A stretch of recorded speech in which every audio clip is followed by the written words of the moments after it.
Okay, folks, the intention is to start on time, unlike most things in the Western Isles. Because we're going out live, we do want to start on time because people will be connecting throughout the world, hopefully. Ian, you'd be as well to come and sit down here. Fiona, especially if she's around, come down here, Fiona, and Christopher as well. Yes, we're going to start on time.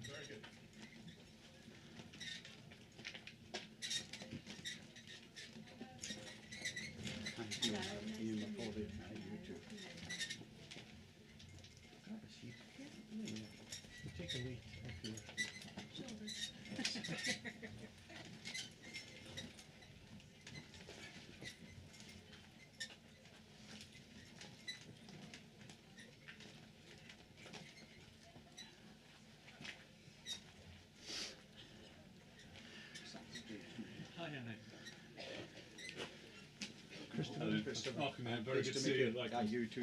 Yeah. How are you? Yeah, thank you very much. This is.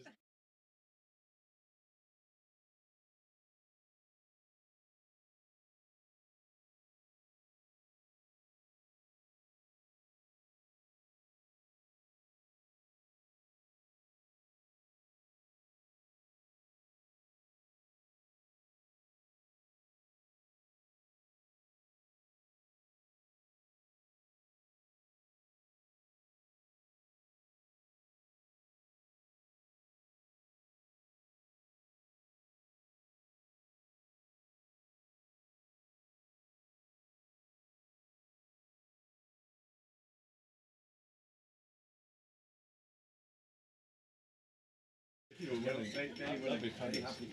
Okay, we'll go. Yeah, all set. Yeah, good.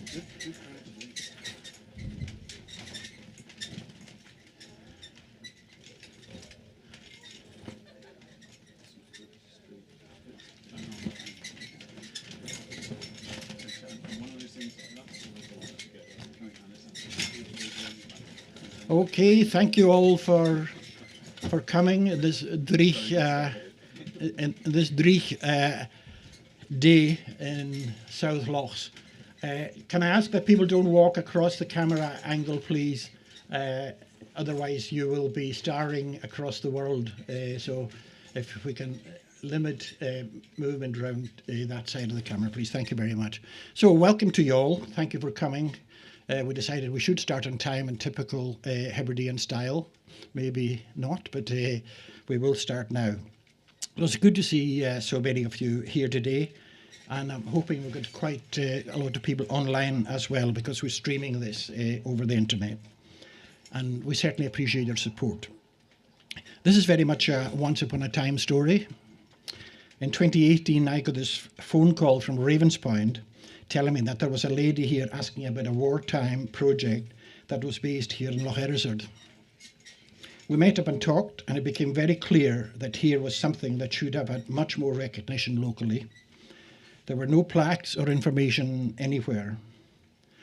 The project was top secret when it was based here in 1942-43, and unlike today, where almost nothing is secret, no one locally spoke of it, even long after the war, my own mother included, who must have seen so much of what was going on from a ringside seat, everything going on in the loch from her house just on the hillside up there. That lady was Penny Greenland, whose father was one of the Charioteers based here and who I had hoped to welcome here today. Unfortunately, the plane couldn't land last night and no space on this morning's flight either, although I did hear that even had she got on the flight this morning, that plane did not land either. So happily, she's probably still in Glasgow. I'm happy to say we have a stand-in at short notice who will read Penny's notes. Fiona Stokes lives across the road, and like Penny, comes from Suffolk, or at least just across the border. So now Fiona is our guest of honour today, so I'm pleased to introduce her now. Fiona.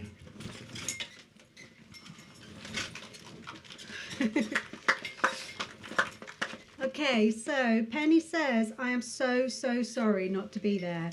An event to celebrate the extraordinary work of the Charioteers, moving from loch to loch and then to many parts of Europe and back, and I can't even get to the island. What an irony. When I met Donnie 5 years ago, I discovered something that I hadn't thought about before. I'd always known that the charioteer training was top secret, tucked away in this remote place. But another layer of secrecy became apparent. This community was a big part of that secrecy. Of course, you looked after the men and boys who did this extraordinary thing by keeping it all completely secret too.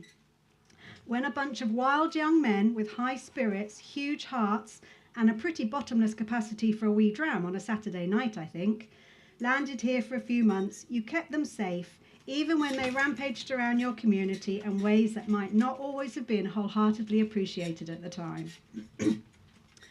When the war was over, the secrecy no longer necessary changed into a kind of privacy.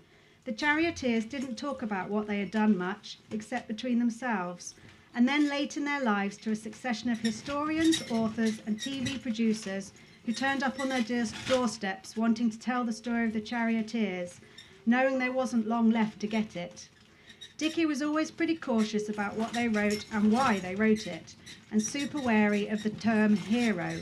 That was a word applied by other people. He said they had it to do. So I grew up knowing that the privacy was important, says Penny. At the same time, I know Dickie would have been tickled pink that this public event is happening, and were he still around, he would have delighted in yarning with you all, reminiscing about the bits he felt could be made public. And I think he would have felt happier about doing that here than almost anywhere else. So I'm going to make my way between those two poles, the public and the private. The first time I became aware that my dad was a human torpedo, I was about 6. I was taken aside, very privately and quietly, and told that soon there was going to be a story about my dad in a well-known children's magazine. And I wasn't to mention it, or to boast about it if someone mentioned it to me. Intriguing, what's this? I was given little context. To keep it low-key, I expect, so I created my own. What could a human torpedo be? I started with the outfit: knee-length black satin shorts, baggy, a white singlet, and a black satin skull cap to match. And I was totally sure that my dad was inserted into a huge black cannon and fired over the enemy lines, painted white on the ground, at the Germans, with the intention of flattening them one by one. Thus victory was assured. What a superhero, human torpedo man. It was decades later that I found out about what they had actually been up to, and especially about his time here. Over 2 whole days we consumed more whiskey than is good for a person, and he read me all the letters he'd written home to his parents while he was in the Royal Navy Reserves, 1940 to 1945. I have them all, an amazing personal history mirroring the history in books. He talked about each letter, filling in the missing bits, and there were lots because of the secrecy thing. The letters, which all started Dear Mother and Dad, were full of, I have nothing much to tell you. I can't think of what to say.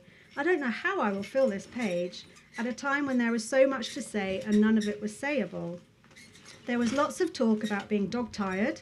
No wonder, they were training at night in preparation for night raids, sleeping little, then training during the day, walking, running, orienteering, in preparation for the possible need to walk home to Blighty from whatever foreign territory they might be stranded in.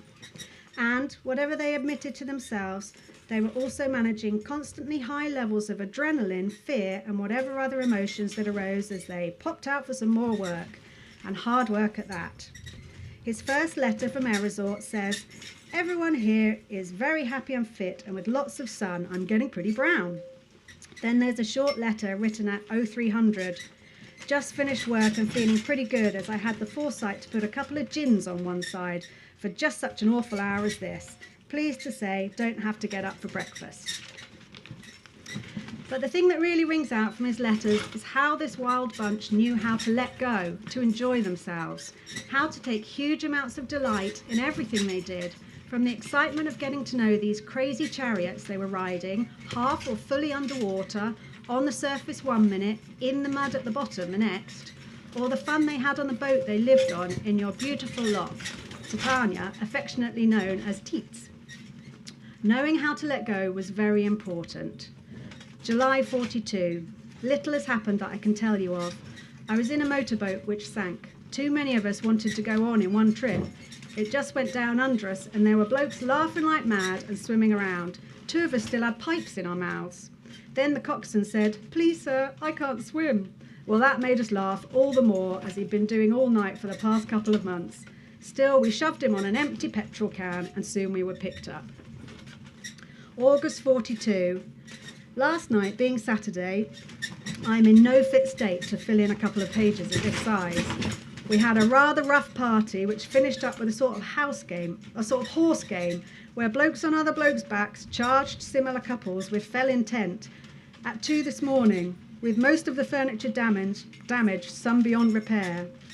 Despite the head, I started at 0900 on a really good walk, going hard over really rough country with only half an hour for grub, getting back at about tea. A short sleep, dinner, always cold and salad on a Sunday, and a game of chess. Tomorrow work, and hard work too. Hard, risky, hazardous work, but you can read about that in the history books. Some of those books question whether all their training and bravery and the terrible loss of life was justified by the results. I'm sure there were lessons to learn, but there's something else of real importance here. What they did was remarkable in human terms. There's much to be learnt from these wonderful wild boys. From their commitment, their care for each other, their ability to play, skylarking, their commanding officer called it, and their utter integrity through it all. And after it was all over, they let it go. No big deal, private.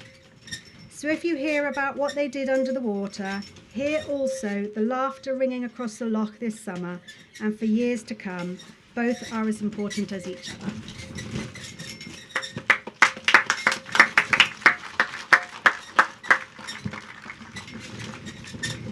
Thank you, Fiona. Ben, I wonder if you can maybe come and anchor this corner, because I think it's going to take off. Yes, thank you very much for standing in at such short notice. Really appreciate that. And thank you to Penny for writing that very personal contribution. You can read more about the brave Dickie Grinland in our handout leaflet, which is available inside. Please take one of these with you. So the project history, there was quite a large detachment on shore, mainly in Kyo's, where they had a canteen just as you enter the village on the right, below the road. A few personnel were also based here at Chariot in this former school building, which is now the Ravenspoint Centre, where they also had a workshop. There was also a large detachment on the vessel HMS Titania, which had been converted into a submarine support ship and was anchored here in Loch Erisort. What a sight it must have been, an ominous battleship grey warship, 15 metres longer than the Loch Seaforth, sitting in the middle of the loch between Kyo's and Gerivard. From accounts we know that people on each side of the loch could clearly hear all the tannoy announcements beaming out from the ship. And of course there was no publicity about the Charioteers at the time, although local people were naturally aware, and indeed I was told yesterday about local people getting cigarettes and chocolate, so they were very much mixing with the community. Donald Alistair Smith from Kyo's told me once that he remembered them running around the village in white shorts, presumably keeping fit. We also know that there was a radar unit with a spinning disc here on this headland, just here. Don MacLeod, who lived across the road, used to tell us about the local Home Guard defending it overnight. I think he was one of them. From these accounts, we also learned that when operations were in progress in the loch, the Home Guard used to stop all cars at Gerivard and Habost. And that was probably 1 or 2 cars a day away back then, especially with most of the men away serving in the war. You can imagine the scene proudly holding up their wooden rifles. I'll avoid any direct comparison with a well-known TV programme. And that reminds me of another story passed down about a young Christine MacLeod, aged 14, who lived across the road here at the time. She opened the door to a man referred to by her as an admiral, possibly because of all the gold braid, and possibly just an officer or captain of the ship. He asked if her father was in, and being acutely aware that information shouldn't be shared, she still blurted out, "He's away in the war." Her mother, Mary MacLeod, regularly put out a basin of eggs outside their door, which the sailors used to come and take. It would have been a nice change from the powdered eggs that would be part of their normal ration. So what was this secret project? Rather than spend time here in the wind, we have detailed much of the interesting history in a small leaflet available inside, which you can take away with you. And of course, there's a lot available on the internet as well. And there's also a slideshow on our interactive screen inside. So in summary, the Chariot was a manned torpedo which allowed 2 divers to be carried underwater by a self-propelled tube which could get close enough to enemy targets for the warhead to be detached and then detonated by timer while the Charioteers made their way back to the mother submarine. The Mark I Chariot was a 20-foot metal cylinder of about 20 inches diameter and weighing around 1.5 tons. It could travel at 2.9 knots for 6 hours, operating safely at a depth of around 20 feet, and was driven by a battery-powered electric motor. It was designed to carry 2 men, a pilot and the crewman responsible for underwater operations, and was capable of carrying a warhead containing 600 pounds explosives, which had to be unbolted from the Chariot and attached to its target. A timing device was set to trigger detonation at the required time. A later model of this had, I believe, 1,000 pounds of explosives in the warhead. So, although Loch Erisort was an excellent location for this secretive work, it eventually proved to be unsuitable for the Charioteers due to the loss of buoyancy experienced in the fresh water which flowed into the loch. In August 1943, the Charioteers were therefore moved to Loch Erisort in Sutherland for training on larger, deeper and more heavily defended targets. The base at Cowes, which included a canteen and other new structures, were dismantled in 1943, and so ended a little known but intriguing episode in the history of lochs. Now, 80 years after the conclusion of these highly secretive military tests in Loch Erisort, we are recognising their brave endeavours at last. And now to just say a few words about the memorial itself. It's a half-size model. It's 50% of the original size. It was built by Eugene Patterson, whom many of you will know from his beautiful carvings of Lewis chessmen seen here on the island, and I'm sure many go further afield. His carvings are not limited to chessmen either, with jumping salmon, seals and other beautiful pieces. We are very grateful that he took on this commission and made such a great and realistic looking replica. I haven't spotted him, but I'm hoping he is here today. So, oh, there he is. Hi, Eugene. So, Eugene, take a bow. You know, we applaud your excellent work. So, let's have a big cheer for Eugene and his amazing work.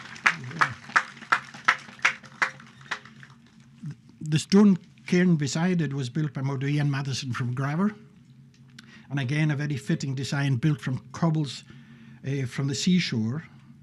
I haven't spotted Mordauin either, but if he's here, I don't see him.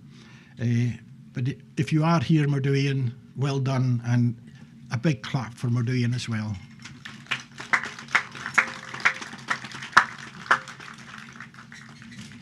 Our thanks to our funders, without whose support this would not have been possible. We received £8,000 from the Crown Estates Fund managed by the Coharla, our local council, and a further £2,000 from Park Community Council from the fund provided by Moorabool Community Wind Farm Trust. And thank you all for your support. That's all I have to say. I'm now going to pass on to the Lord Lieutenant of the Western Isles, Mr. Ian Macaulay, who will be saying a few words. Thank you, Johnny. I'm Fisker Ma Harston. It is my honour to be asked to say a few words on the importance of the Comunachtrian in English historical societies and of the wider Comunachtri movement here in the Western Isles. There are around 25 commonectories across the Western Isles, from Barra and Wartasay in the south and Ness in the north, operating a museum and archive service. The first to be established was Commonectory Niche in 1997, and the latest reformed some 5 years ago in 2018. This is an impressive number, especially as they are largely volunteer-led. All do important and painstaking work to protect and preserve the history of these islands, and particularly in respect of the Gaelic language, our history, our heritage, and our culture. The list of activities that they are involved in is huge: collecting and analysing oral histories and recordings, photographs, artefacts, census data, school, parish and estate records, newspaper and other written archive material, genealogical information and records.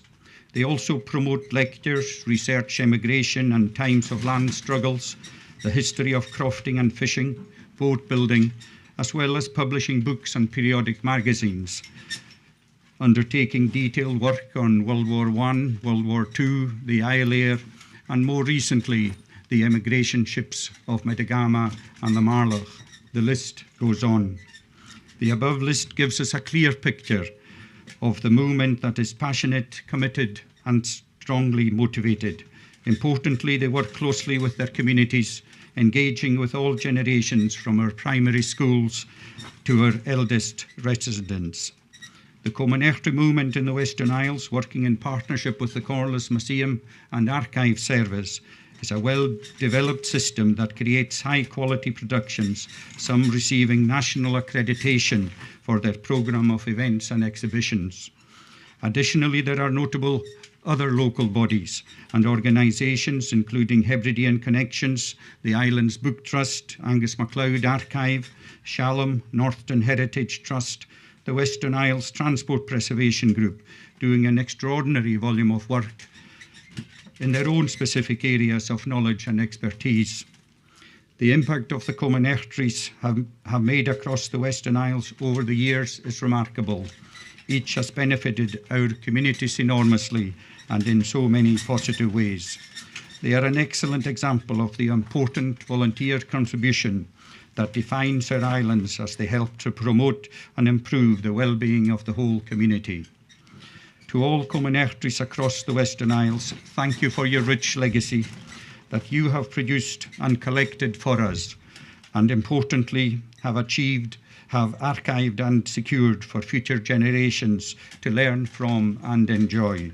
Finally, to Park Historical Society, thank you for today's memorial event, and best wishes for your future endeavours. Moran Tang.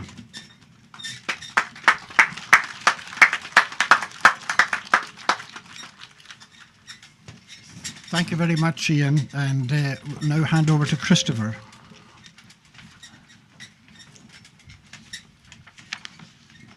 Thank you, Donny. Good afternoon, friends. The Charioteers gave rise to so many local stories. When I was a boy, my grandfather would sometimes take me down to Chios on a sunny day. From a small summer house overlooking Tave Island, he would describe how in 1952 a secret naval operation had moved into Loch Erisort and then a year later had slipped out again as discreetly as it had arrived. My grandfather was a naval man himself and had served with the RNVR in the First World War.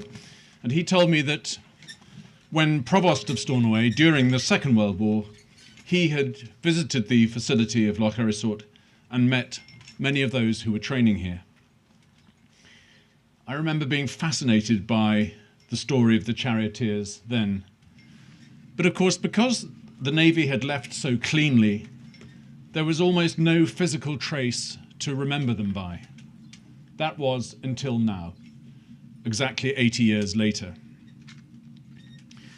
As Donny has mentioned, Penny Greenland became the inspiration for this new memorial here at Kershada. and we are all very sad that she couldn't be here. But having had her remarks read by Fiona Stokes, we are very grateful that those words can be entered into the important record of the Charioteers.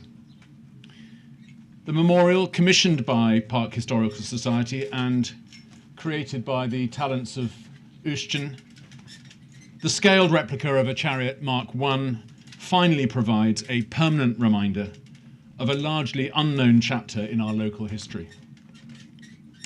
It's supported by the information that the Society itself has carefully researched and is displayed. As a local resident and a member of the Society, I'm delighted to have been asked to play a very small part in today's event. So on behalf of the many guests here this afternoon, may I offer the following remarks. First, we thank the Park Historical Society under Donnie's chairmanship for commissioning this memorial in the first place, and together with all the staff here at Ravenspoint and other local supporters for facilitating today's commemorative event. And of course, we renew our thanks to Ushton Patterson for creating this fantastic replica. We gratefully acknowledge the words of Ian Macaulay, our Lord Lieutenant, in highlighting the work of the important and often painstaking activity of the local historical societies of the Western Isles. In particular, and although she can't be with us here today, we wish to congratulate Annie McSween on being appointed MBE in the recent King's Birthday Honours. Not only has Annie been heavily involved in the Común Ecris movement, she has been a driving force by which the Park Historical Society has also benefited.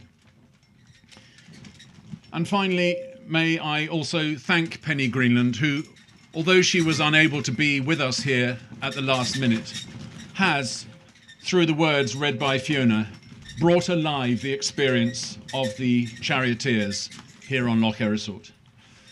It would have been our privilege to have had Penny unveil the memorial this afternoon, but in her absence, Ian Macaulay, the Lord Lieutenant, has kindly agreed to do so. A fitting substitution on what is today Armed Forces Day. But before I ask him to do so, I have one final task to perform. I'm pleased to report that the work of the Park Historical Society, culminating in today's event, has not escaped the official notice of others. Indeed, I've just received the following message from the Royal Navy Submarine Services Commodore-in-Chief. That person is Prince William, now Lord of the Isles. His message from Kensington Palace reads as follows.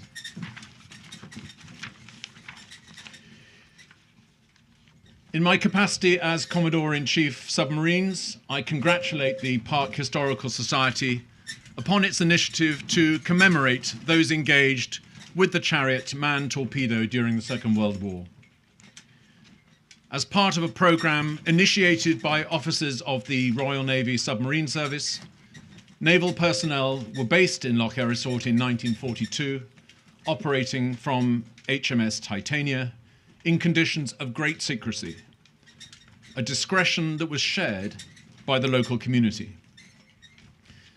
Their purpose was to master the techniques required to deploy a weapon capable of approaching enemy shipping undetected prior to an attack. That training, including in Loch Erisort, was conducted in often very difficult sea conditions and required remarkable courage. I am delighted to learn that the Society has established a memorial to the Charioteers on the banks of Loch Erisort in Kershire. I hope that it will act as a permanent reminder of a chapter in naval history that is not widely known, while acknowledging the service and sacrifice of the naval personnel involved. And it's signed William. We will enter that message into the record of this very special occasion.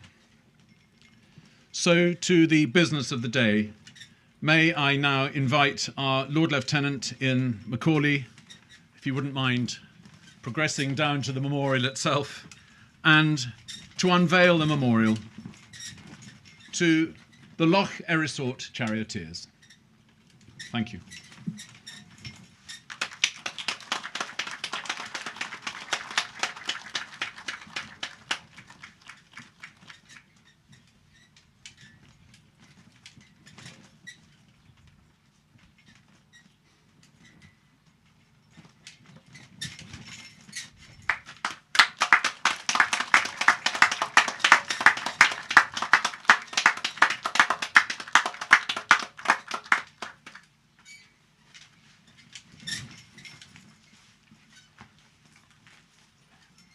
Thank you very much, Ian and Christopher and Fiona. You can now relax and go and have something to eat inside. Our volunteers have been busy preparing something for you, so I'm sure you'll be happy to get out of the cold. So that ends our event today. Our gazebo didn't fly away, surprisingly, still on the ground. And I'm sorry if you got very wet, but thank you all for coming today. Thank you.